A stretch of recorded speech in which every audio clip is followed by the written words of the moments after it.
to deliver for you and your family.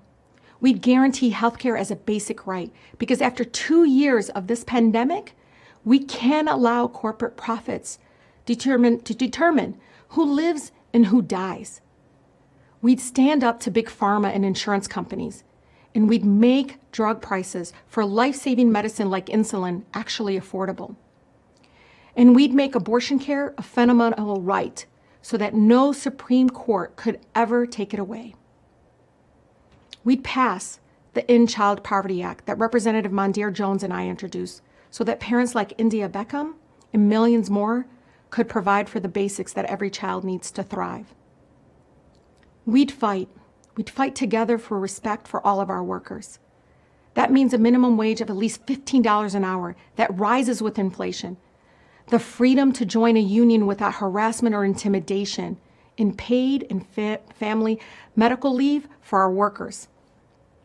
From the baristas at home, in my home community in Great Lakes Coffee, to the teachers in Minnesota, to the Amazon workers in Alabama, workers are speaking up for a voice and dignity on the job. I saw what a union meant for my family growing up, as my father was a member of the United Auto Workers. This smile is because of the UAW. They ensured that our family had access to dental care. So this is our time. This is our time to take on corporate polluters who get rich poisoning us, and we fight for environmental justice. With the Green New Deal, we rebuild our country by creating millions of union jobs in the clean energy industry of the future. Imagine turning the Rust Belt into a green belt that is a center of American jobs and innovation for the next century. And we'd ensure clean air and water, because I know we can't build back better if our children can't live healthy lives. A working family's majority would take on skyrocketing housing costs, which have left 500,000 Americans homeless on any given night, and millions more struggling to pay the rent. That means building millions of accessible, new, affordable homes, and providing long overdue rental, down payment, and home repair assistance. We would provide a real path to citizenship for our people who want nothing more than to contribute to our nation. We would transform our broken immigration system into one where immigrants are welcomed, not vilified.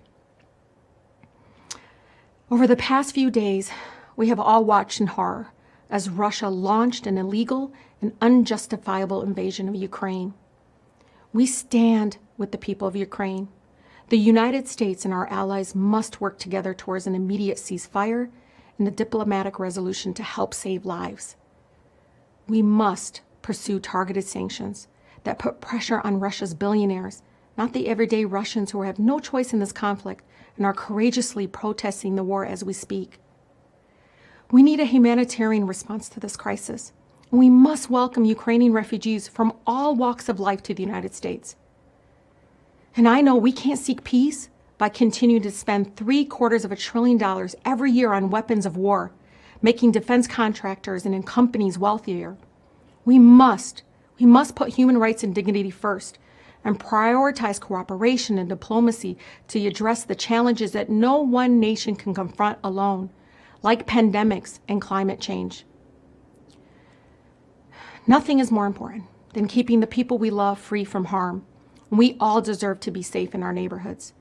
The path to community safety is investing in what people need to thrive, like access to jobs, quality education, and real opportunities.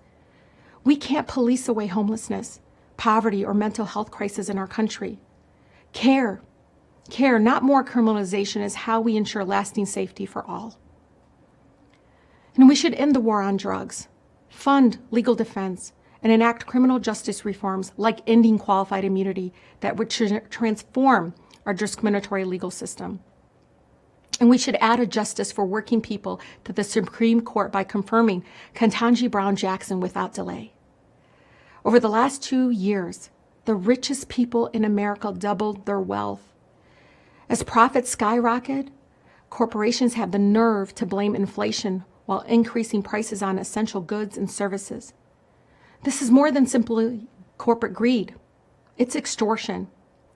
We need to tax billionaires and mega corporations that dodge their fair share. And we need to fight back against unchecked corporate power that increasingly shape our lives. Those policies I named, they are popular, but we have a system that makes it too easy for elected officials to answer to donors instead of their constituents.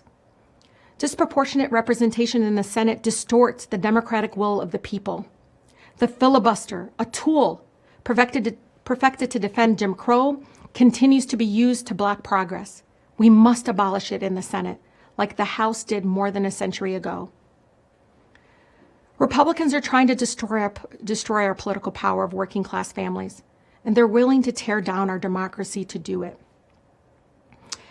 They say the violent insurrection on January 6th is, quote, legitimate political expression, and that corporate super PAC spending dominating our elections is just free speech.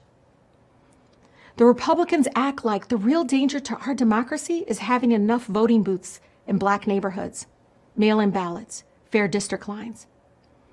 If we really want a democracy that responds to the will of the people, then we need voting rights protection and democracy reforms immediately.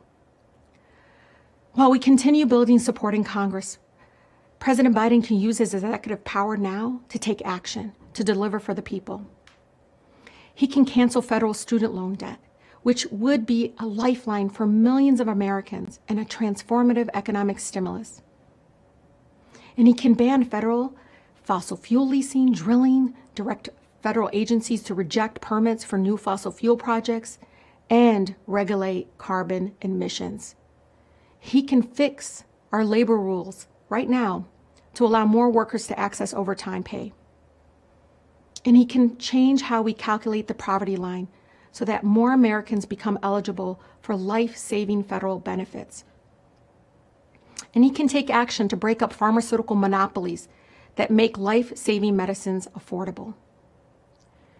The midterm elections are coming up fast, and this year we can elect working families majority we all need.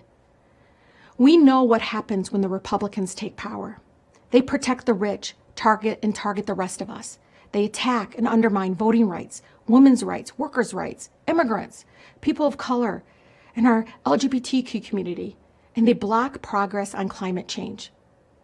So if you voted or knocked on doors or donated in 2020 to defeat Trump, I implore you, pay attention, because this year is just as important, and we need everybody to help.